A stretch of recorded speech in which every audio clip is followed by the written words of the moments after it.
In this tutorial we're going to look at sounds for objects that move. So you can see we have a door separating two rooms. Now at the moment the door doesn't do anything, so we're going to add a button so that the player can interact with it. Just drag and drop that in there, make it slightly larger, and we're going to rotate it and possibly move it a little bit closer to the door itself. Okay, and then we're going to add a trigger so that the player can walk up to that button and trigger the interaction, and then we want the door to actually move. So I'm going to select the door, go into Kismet, and then look at the process by which we get objects to move around, which is using matinee. So I'm going to create a new matinee object, go inside it, I'm going to create an empty group, and then within that I can add a movement track. Now as I've got my door selected already, the movement track is going to be using that door, and I've got a key point here at the beginning which is its current position, and then I'm going to move over here and click on the timeline, press enter, and at 2.59 seconds I want it to have moved to its secondary position, which is in this case going to be an open door. You can see that yellow line has appeared. Oops, didn't want to do that. And then if I go into my matinee, you can see that it will interpolate between those 2 points, so it's opening that door for me. Okay. Then back in Kismet, it's the trigger that we want to actually start that matinee. So new event with the trigger used, and I'll remember to make that infinitely retriggerable, and I don't need to aim to interact. So I also want the door to close, so what I'm going to do is add a new action. I'm going to add a switch, and that switch is going to have two links, so that when I use the switch, first time it's going to play, and the second time it's going to play that in reverse. So let's see. Okay, I walk up to my switch and I press E and it opens, and then I press E again and it closes. Marvelous.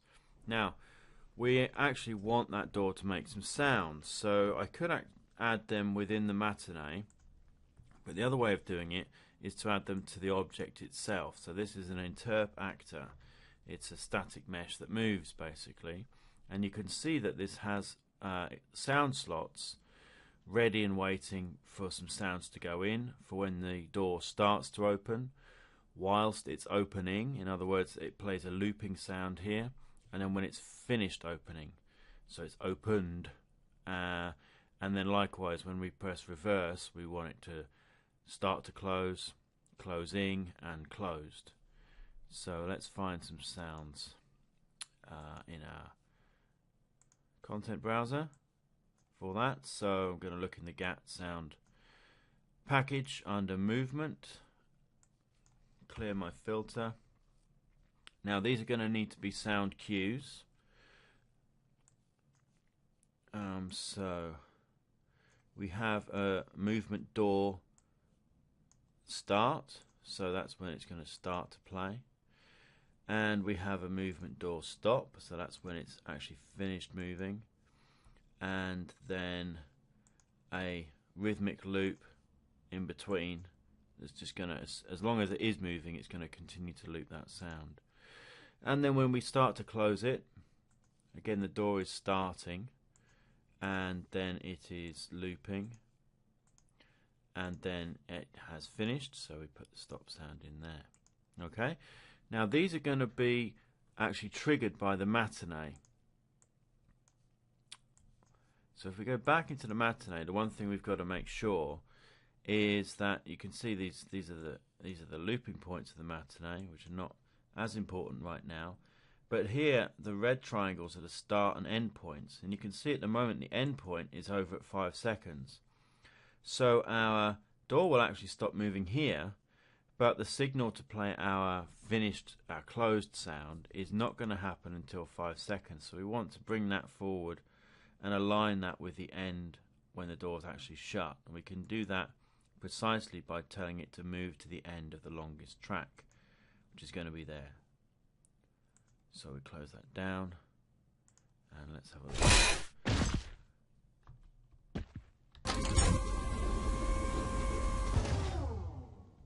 Okay, so door open, and then